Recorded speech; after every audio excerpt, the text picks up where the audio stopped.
Abra sua Bíblia em Lucas.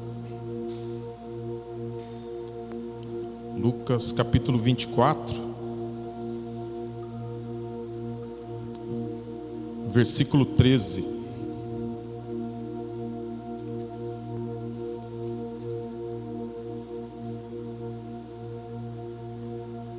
Lucas capítulo 24, versículo 13.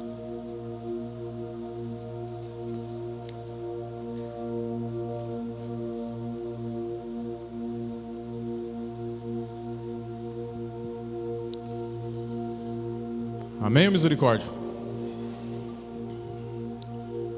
Naquele mesmo dia, dois deles estavam de caminho para uma aldeia chamada Emaús, distante de Jerusalém 60 estádios. Iam conversando a respeito de todas as coisas sucedidas. Aconteceu que, enquanto conversavam e discutiam, o próprio Jesus se aproximou e ia com eles. Os seus olhos, porém, estavam como que impedidos de o reconhecer.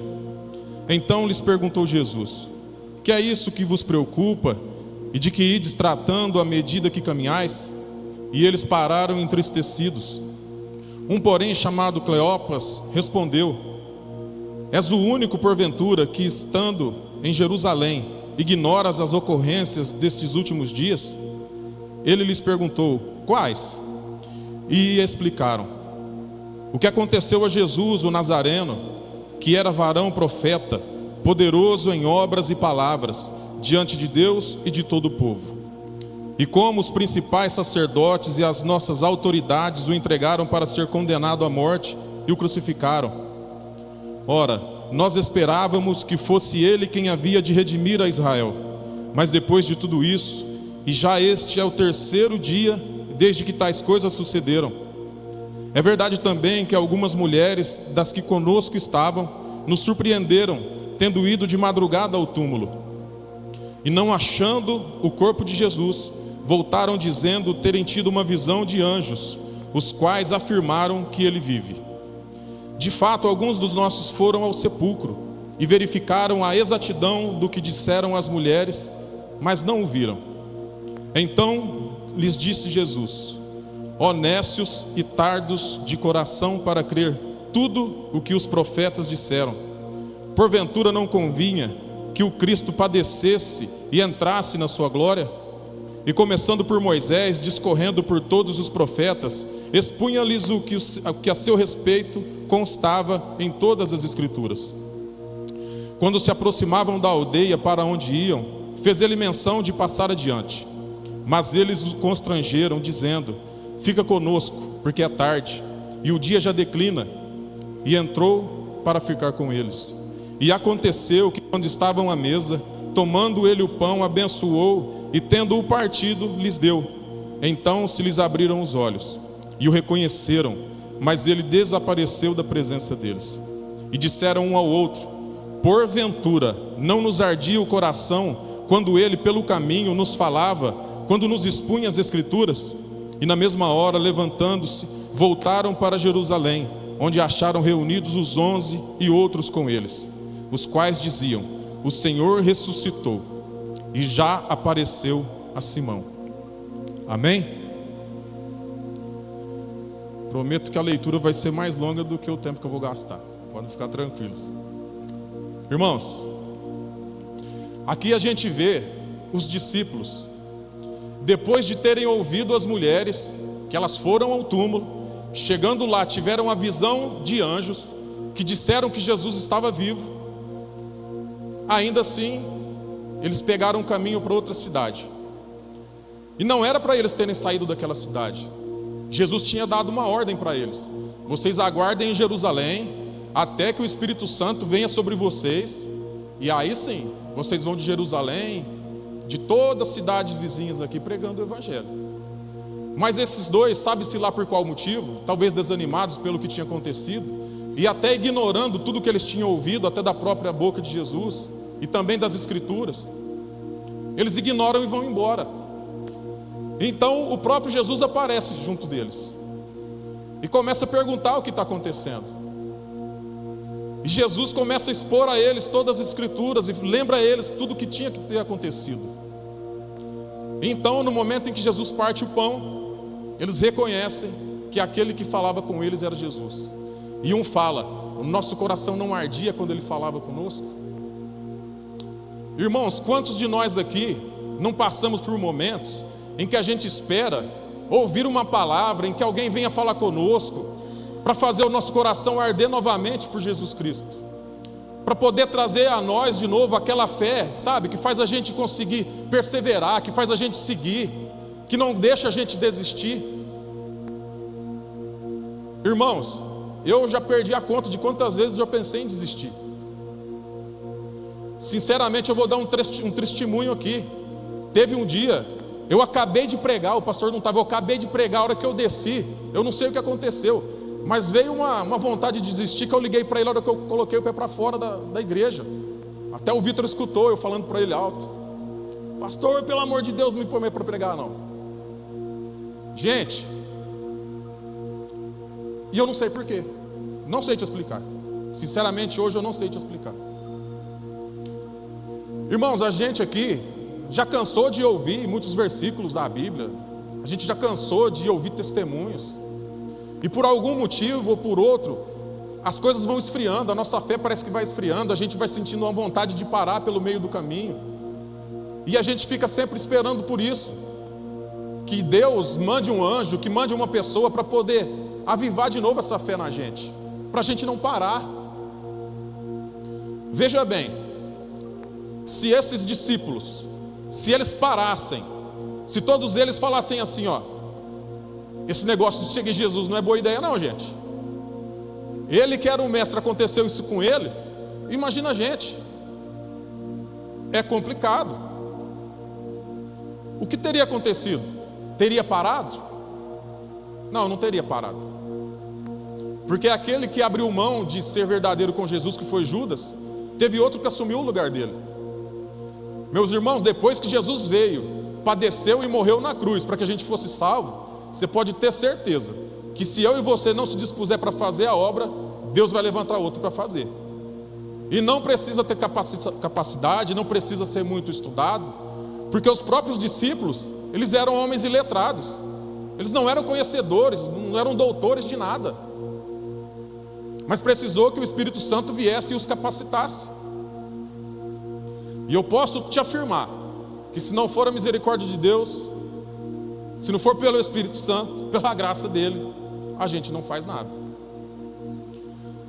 Irmãos, eu tive a oportunidade, não recomendo, mas se tiver, de pregar dentro de um presídio.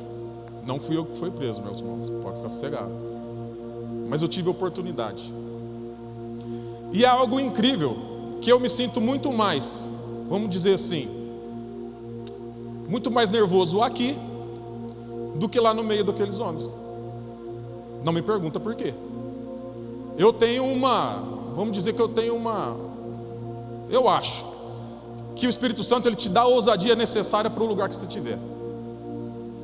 Talvez se você tiver que falar com uma pessoa simples, você vai falar de uma forma simples. Mas se você tiver que falar em um lugar mais complicado, o mesmo Espírito Santo vai te capacitar para falar de uma forma mais complicada. A gente falar de pecado e de arrependimento aqui na igreja é ótimo. Agora imagina falar de arrependimento de pecado num lugar que você olha, não tem para onde você correr. Você vai grudar na grade, se alguém não gostar do que você fala? Você está diante de um cara e falar para ele que para a vida dele mudar, ele precisa mudar de vida, e não adianta só a minha oração por ele? Porque quando você chega lá dentro e a pessoa fala, ó, aquele cara lá é um pastor, todo mundo chega e quer oração, quer ajuda, você ora, mas só que você não pode sair de lá falando para o cara, meu irmão, você vai ser abençoado, isso e aquilo, sem falar para ele que ele precisa mudar de vida. O evangelho é arrependimento, é mudança de vida. Tinha um cara lá que o apelido dele era The Rock, pra vocês terem uma ideia, maior que eu. O apelido do cara é The Rock. Aí eu fui orar por ele. Eu tive que falar olhando no olho dele que ele precisava se arrepender e mudar de vida. Eu olhava para cima, pra vocês terem uma noção. Aí depois que eu saía de lá eu ficava pensando, falava, gente, já pensou se der uma revolta ali? Eu vou para onde? Não tem para onde eu correr. é só pela misericórdia. E lá era uma coisa interessante, porque lá não tem violão, lógico. E o louvor lá é tudo no gogó.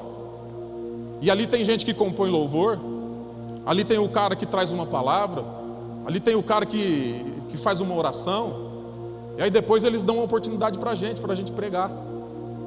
E é igual na igreja, porque na igreja, meus irmãos, vocês quando estiverem aqui, em nome de Jesus, vocês vão estar. Tem gente que gosta do Roberto Carlos, tem gente que gosta do Bruno Marrone, tem gente que vai gostar de você, tem gente que não vai gostar, ou porque você fala muito baixo, ou porque você fala muito alto, ou porque você demora muito, ou porque sua pregação é muito rápida. Não importa, se preocupe apenas em falar, porque aquele que quer ouvir vai ouvir. E lá não era diferente. Então lá o irmão saía gritando: momento da oração, e todo mundo fazia um círculo. Mas tinha aqueles que não gostavam de participar. Mas aí, como de costume eu já falo um pouco alto, até quem não queria ouvir, azar deles, embora eles não podiam, não tinha para onde eles ir. É igual casa de oração. Quando começou casa de oração lá em casa, que o Cleito ofereceu e foi, aí tinha aqueles momentos de oração. Era eu, o Cleito, a Kátia e o irmão Gregório. Aí falava para orar. Parecia que tinha alguém me esganando, a voz não saía. E as dificuldades vão só aumentando. Aí a gente começa a participar dos estudos ali na igreja. Aí de repente o pastor, a gente vai fazer o momento de oração, de intercessão, e eu vou falar para cada um qual o seu alvo. E parece que quando você mentaliza assim, eu não, parece que é ele que ele chama. É você que ele chama, você pode ter certeza. Parece que o Espírito Santo incomoda no ouvido dele e fala assim: eu chamo o fulano que ele não está querendo. E é ótimo você orar no meio de um monte de gente. Isso é uma delícia. Parece uma eternidade, aqueles 5 segundos de oração. Mas irmãos, olha, eu sou prova viva disso, que Deus vai trabalhando na gente. Aí chega um tempo que o pastor fala assim: meu irmão, você está escalado para abertura. Eu lembro até hoje, falei: pastor, não vou não. Você vai, meu irmão, vai, que isso, vai ser bênção. Abre um salmo. Todo mundo já ouviu isso aqui. E a gente precisa disso. Tem alguns pássaros que depois que o filho já está grande, ele já não quer mais cuidar. E o passarinho já sabe já bater as asas, mas ele não quer sair do ninho. Aí o pai ou a mãe é obrigado a chegar e dá um chute, vai embora. Com a gente é a mesma coisa. Se não for no empurrão, a gente não faz nada. Ninguém faz nada. A gente precisa desse empurrão. E a gente precisa trabalhar, meus irmãos. Sabe por quê? Porque se a gente se fechar nesse grupo aqui da igreja, se a gente não começar a trabalhar aí fora, até a gente para. Até a gente para. Se a gente não tiver envolvido na obra, quer cuidar de vidas, quer evangelizar, quer fazer visitas, uma casa de oração, a gente para. A gente não vai, a gente não rompe. E lá fora tem um monte de gente que era igual a mim, que era igual a você, que está esperando, que precisa de uma palavra. Aí na rua tem um monte de gente precisando ouvir uma palavra. E na maioria das vezes, quando você vai levar uma palavra, muitas vezes é você quem é evangelizado. A pessoa acaba pregando para você. Um dia, eu trabalho de motorista, um dia passando pela Anhanguera ali, eu vi um cara passando pelo canteiro, e tem um pessoal que vende marmita na beira da pista. Falei, na hora que eu voltar, se ele estiver ali perto, vou pagar uma marmita para ele. Na volta deu certinho, ele passando ali perto, esperei ele. A hora que ele voltou, falei, agora eu vou falar para ele que Jesus ama ele, né? Como é que é o seu nome, meu irmão? Meu nome é Isaac. Olha o nome. Meu nome é Isaac. Falei, meu irmão, a marmita está ali, pode pegar, Jesus te ama, viu? Ele, não, eu tenho uma Bíblia aqui, eu leio ela. Você lê? Leio direto. Eu pensei comigo, eu falei, Deus, precisava falar isso para mim agora não, hein? Eu sei que eu não estou lendo a Bíblia como eu devia, mas desse jeito assim, a seco. Aí ele pegou e falou assim, é que a gente é muito falho às vezes, né, irmão? Deus faz tanto por nós, mas a gente, com a nossa vontade, a gente sempre erra com ele, né, meu irmão? Eu falei, meu irmão, você está certo? Vou contra você não, você está certinho. E eu tinha que seguir viagem. Eu falei, meu irmão, olha, Deus te abençoa, segue seu caminho aí. Mas eu não falei para ele que ele pregou para mim, não. Deixei ele embora. Irmãos, é uma coisa incrível como Deus ele surpreende a gente muitas vezes. Aqui eu já falei uma vez, a mulher era até tia do Guilherme. Um dia eu cortando o voto do povo da roda de fogo, a mulher me abençoou. Deus usa qualquer pessoa. Basta você abrir a sua boca. Basta você se dispor a fazer alguma coisa. Porque qual que é a mensagem? Que Jesus vive. Qual que é a mensagem? Que Ele nos dá a vida eterna. Essa é a mensagem. Não precisa você ficar preocupado. Olha, mas eu não conheço toda a Bíblia, eu não consigo lembrar versículo. E olha que eu, pela anatomia, eu devia lembrar muitos versículos. E tenho dificuldade. O Vitor. Irmãos, a gente não precisa lembrar de versículos. Se você conseguir se lembrar de falar para a pessoa que Jesus é o Filho de Deus, que Jesus ama a vida dela, que ela precisa se arrepender, que ela precisa entregar a sua vida para Jesus, que Jesus está voltando. E muitas vezes é a gente que está se esquecendo disso, que Jesus está voltando. Essa é a mensagem. Igual o pastor falou aqui, 2 grandes mandamentos: amar a Deus sobre todas as coisas e amar o seu próximo. Amar o seu próximo é ajudar, mas amar o seu próximo, além de tudo, é mostrar para ele que existe um tesouro tão grande, que está disposto, que está na nossa cara, está a nosso dispor, e não precisa muito esforço. É apenas crer que Jesus Cristo é o nosso Senhor e Salvador, mostrar para ele o caminho, mostrar para ele a verdade, mostrar a vida, e saber que além de Deus nos capacitar, Ele cuida de nós. Tem uma passagem que fala que Pedro e João foram presos e um anjo os liberta. Acho que é Atos 4:20. É isso, pastor? Obrigado. E o que o anjo fala? Vai ao templo e prega a palavra da vida. Em King James está a palavra da salvação. Presta bem atenção. O anjo tira esses homens da cadeia e repete para eles a ordem: eu tirei vocês daqui, mas é para vocês pregar o evangelho. Muita coisa não rompe na nossa vida porque a gente está parado. A gente olha lá para a vida de Jonas. Jonas era para ir para uma cidade, ele se revolta: não vou para outra. O que acontece com ele? Ele é lançado ao mar. Talvez a gente pense assim, que logo que ele caiu ao mar, veio o peixe, pegou ele e levou ele. Não. Se a gente olha a oração que ele fez, ele tomou um pouco d'água, ele tomou uns caldos. Eu acho que ele quase morreu. Mas aí ele se lembrou e se arrependeu. Aí então Deus manda o peixe. Irmãos, cuidado. Talvez não dê tempo de você sair do mar, não. Cuidado. Já quando a gente olha para Paulo também passa por um naufrágio. Só que ele não estava fugindo. Ele na verdade estava cumprindo o papel dele. Ele queria ir. Ele falou: eu preciso me encontrar com o imperador lá, com o governador, com o cara, eu quero falar com ele. Então ele é levado preso. O barco naufraga, e quando ele vai jogar uma lenha, uma cobra gruda na mão dele. E o povo tudo olhando: esse é azarado. Esse aí deve ser o ladrão mais lascado do mundo. Escapou do naufrágio, vai morrer agora picado por cobra. E o povo de certo só torcendo: vai morrer agora. E o homem não morria. Deus guardava. Deus guarda a sua vida quando você está trabalhando para Ele. Sabia? É o melhor plano de saúde que a gente tem. É trabalhar para Deus. É se envolver na obra. A maior fonte de bênçãos é Deus. É se envolver com Ele.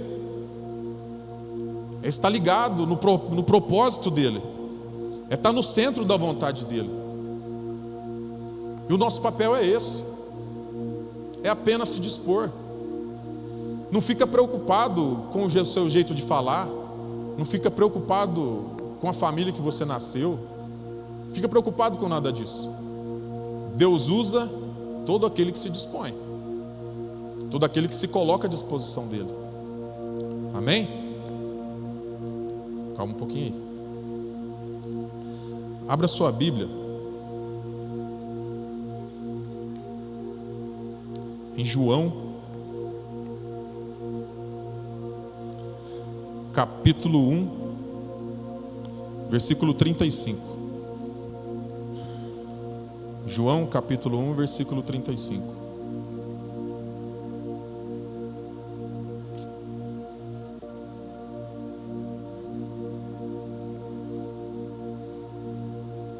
Amém?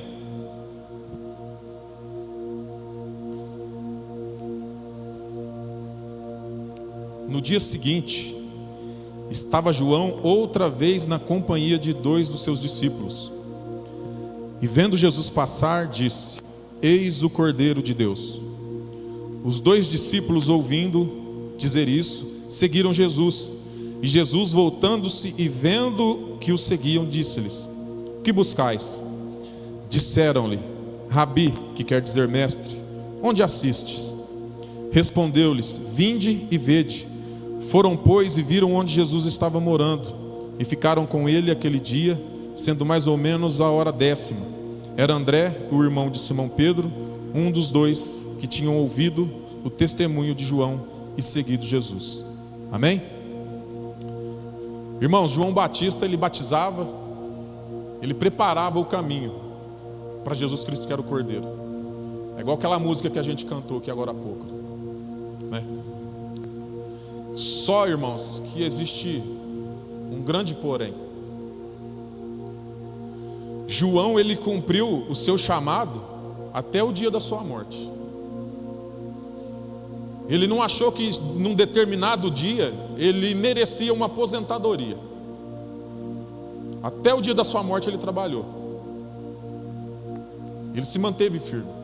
Ele cumpriu o papel dele. Ele mostrou Jesus para os discípulos. E cada um desses discípulos foram a outros e falaram de Jesus a cada um deles. Foi esse trabalho de formiguinha que fez que a palavra chegasse até nós aqui hoje.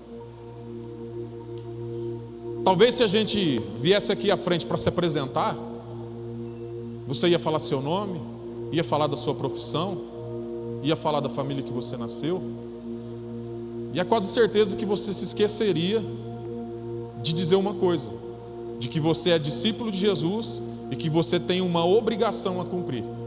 E essa obrigação foi Ele mesmo quem te deu: ir, pregar o Evangelho e fazer discípulos.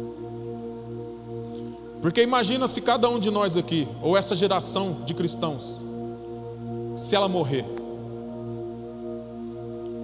Então tudo aquilo que a gente ouve, tudo aquilo que a gente aprende, tudo aquilo que a gente vive, que a gente acredita, é para a gente passar adiante. Isso é para você aplicar quando você fala para alguém. Se tem uma coisa que acontece quando você vira cristão, é aparecer gente falando de problema. E aí quando você não tem nada para falar, a pessoa está contando problema e você já falou uns 10 complicados para ela. A pessoa está só contando problema e você está assim: complicado, né? Nossa, vixe. E por dentro você está assim: como é que eu faço para ir embora? Você não tem como ir embora.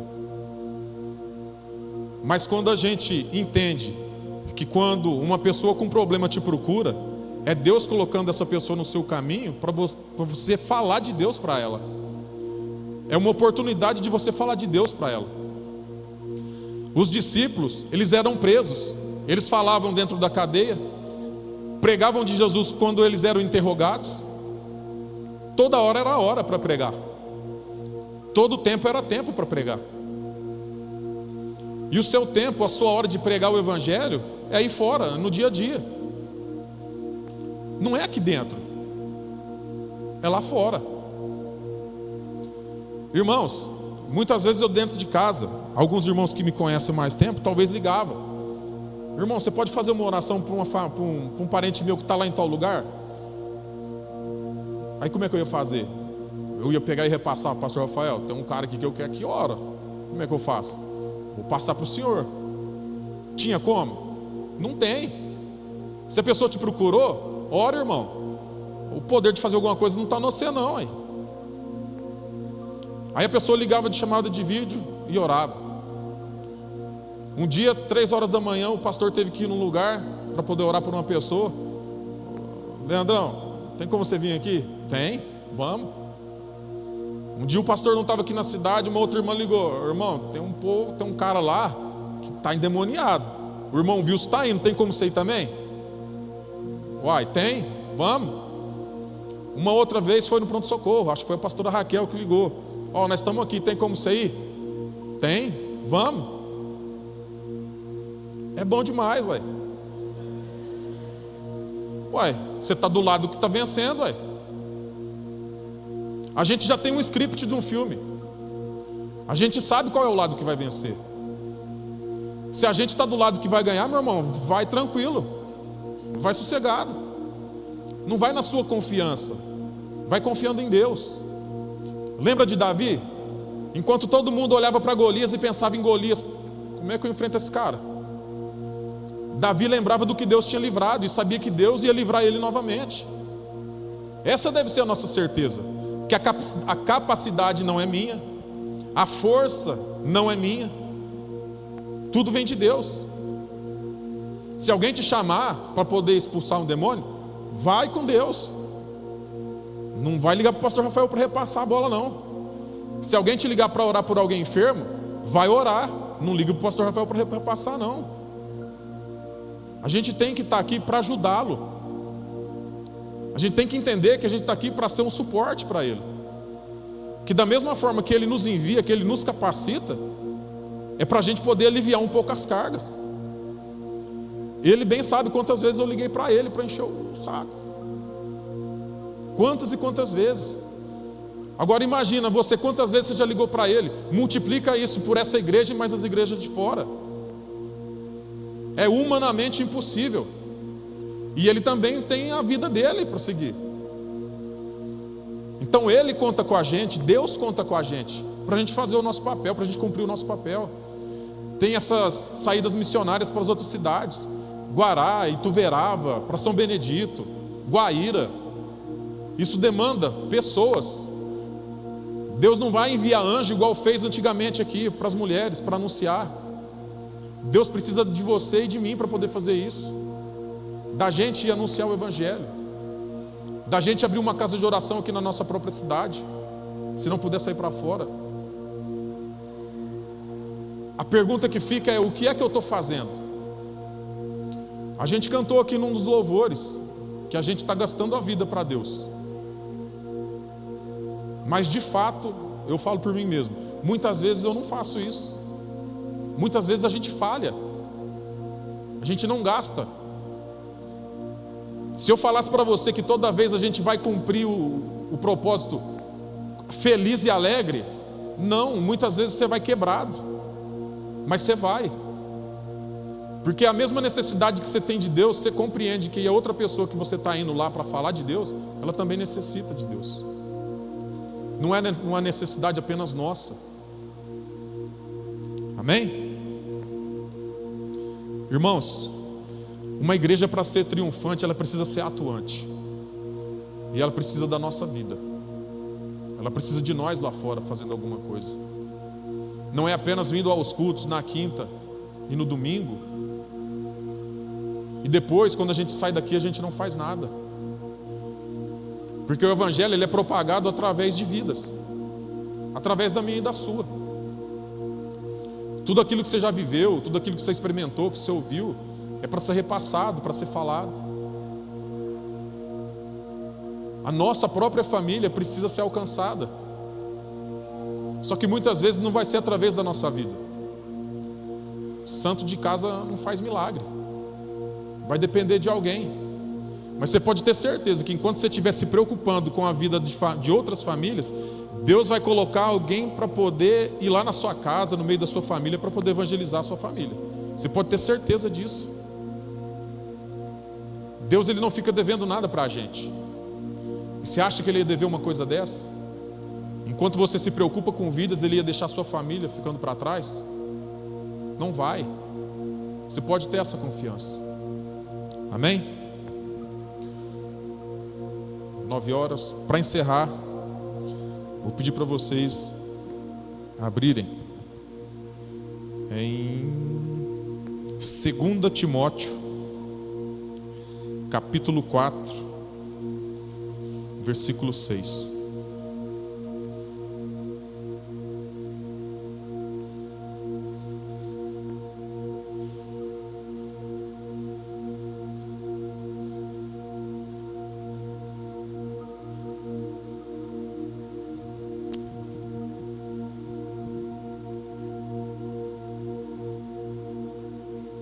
Segundo Timóteo, capítulo 4, versículo 6.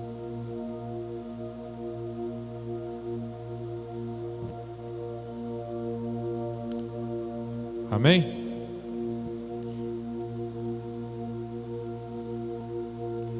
Irmãos, antes da gente ler, Paulo, ele cumpria o chamado dele, quando ele estava preso, através de cartas. Ele nunca parou de fazer o que ele tinha que fazer. Nunca parou. Então não existe desculpa para a gente. Você não está preso. Você tem saúde, graças a Deus. Você pode falar. Muitos aqui têm um veículo, não precisa andar a pé. Todo mundo aqui pode cumprir o chamado. E até quando eu cumpro esse chamado? Até o dia que você morrer, se Deus te der graça de morrer velhinho, até quando você morrer velhinho, ou até Jesus voltar. Porque olha aqui, ó, o que ele fala. Quanto a mim, já estou sendo oferecido por libação, e o tempo da minha partida chegou. Combati o bom combate, guardei a carreira, completei a carreira e guardei a fé. Desde agora me está guardada a coroa da justiça, que o Senhor, reto juiz, me dará naquele dia, e não somente a mim, mas também a todos os que amam a sua vinda. Amém? Guarda bem no seu coração esse versículo 8. Porque talvez, em algum momento, passou na sua mente que servir a Deus é um mar de rosas e que nada mais vai dar errado na vida. Às vezes alguma coisa vai sair do trilho, mas é apenas para você ver a mão de Deus agindo na sua vida. Porque você só vê a mão de Deus quando você está no deserto, quando você está na fornalha. É só assim que você vê a mão de Deus. Que você entende que você não tem como fazer nada e que você só saiu dali porque foi Deus na sua vida. E Paulo, ele fala, ele confia que existe uma coroa para ele e para todos aqueles que amam a vinda de Jesus Cristo. Mas a gente precisa se esforçar, talvez não para ser capacitado igual foi Paulo, mas para ter essa mesma esperança que ele tinha. Que todos aqueles que amam a vinda de Jesus Cristo têm uma coroa guardada para ele. E isso deve ser a maior motivação para a sua vida. Porque talvez você não vai conseguir a sua casa própria, talvez você não consiga o carro que você queria, talvez você não consiga a cura que você estava querendo. Mas se tem uma coisa que é certa, Jesus está voltando. E todo aquele que ama a sua vinda, todo aquele que confia nele, vai morar com ele, vai ser levado por ele naquele dia. E essa é a mensagem que você deve passar a todas as pessoas. Jesus está voltando. Cada dia que se passa, está mais próximo. Essa é a mensagem que deve sair da nossa boca e deve ser anunciada a todas as pessoas. Amém? Vamos ficar de pé?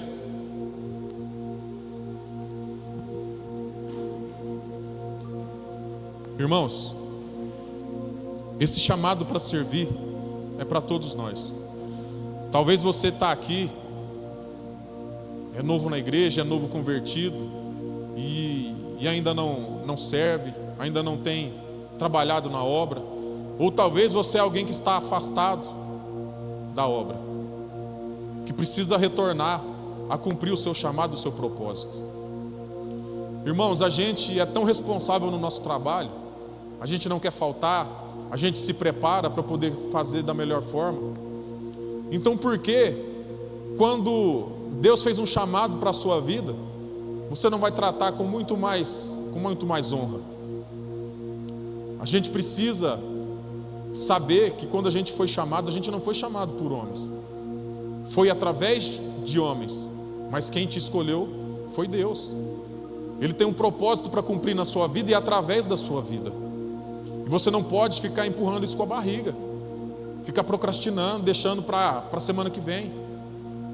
Amém?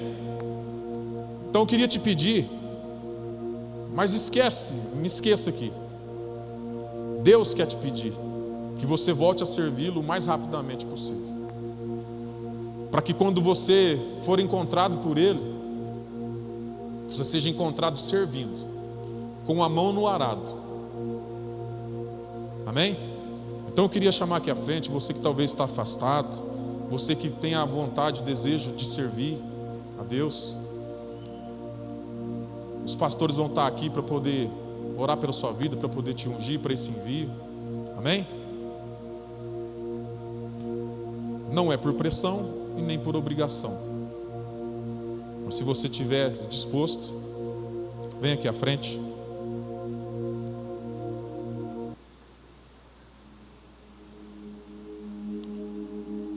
Amém? Feche seus olhos aí do seu lugar.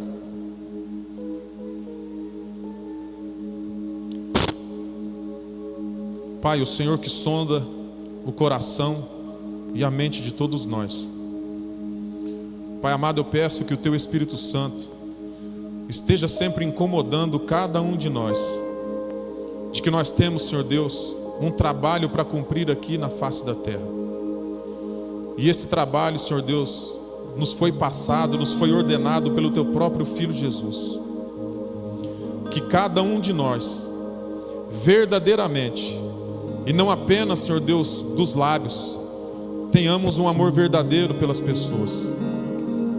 Que a gente saiba que foi o próprio Senhor quem nos chamou para cuidar de vidas, para alcançar vidas, para anunciar o Evangelho da salvação, para anunciar a todas as pessoas que existe um Senhor e um Salvador que liberta, que cura, que quebra correntes, mas que além de tudo foi preparar lugar para cada um daqueles que confiam em Ti, e voltará porque Ele prometeu, e buscará a sua igreja para morar com Ele durante toda a eternidade.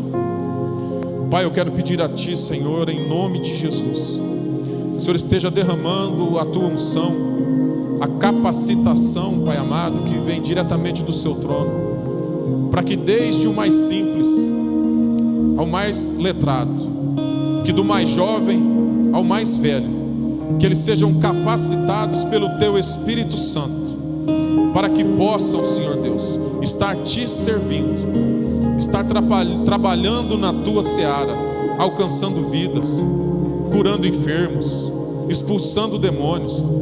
Que os Seus sinais acompanhem cada uma dessas pessoas, Pai.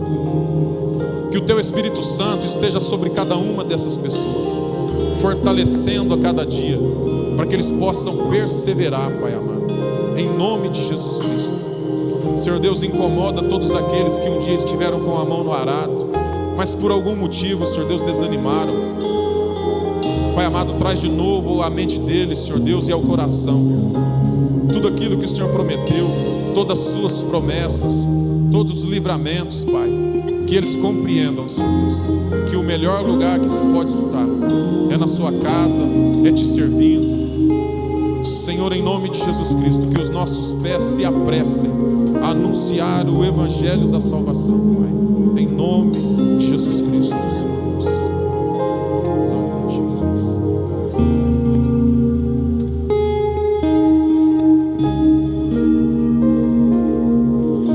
Levante a sua mão aos céus, vamos agradecer a Deus por essa noite. Chegando em casa, compartilhe essa ministração no Facebook, no YouTube, envie para alguém uma mensagem poderosa da parte de Deus. Pai, nós Te agradecemos por essa noite em Tua presença. Nós Te louvamos, ó Deus, por estar falando, ministrando com cada um de nós, desde o primeiro cântico dessa noite. Senhor, traga paz ao que entrou aqui aflito, ministre alegria ao que entrou triste. Senhor, traga confiança no que entrou aqui preocupado. Que do alto da cabeça, a planta dos pés, o teu sangue venha sarar os doentes, libertar os cativos, Senhor. Entra, meu Pai, em cada família aqui representada, dando vitória, Senhor, no nome de Jesus, Senhor. Pai, eu uno a minha fé com a de cada irmão. Nós apresentamos cada pessoa que está enferma nessa hora da noite. Que o Senhor a visite onde estiver, em especial a vida da irmã Rosângela, Senhor. Pai, entra no leito, Senhor, visita do alto da cabeça, a planta dos pés. Repreendemos todo espírito de enfermidade, toda seta maligna. Que haja, ó Deus, testemunhos de cura divina no nosso meio, Senhor, no nome de Jesus, amém. Irmão, lá ao fundo os irmãos estarão vendendo bolachinha de nata para ajudar aí no Encontro de Mulheres. Se alguém quiser comprar, Deus te abençoe. Paz do Senhor, até domingo, espero todos vocês.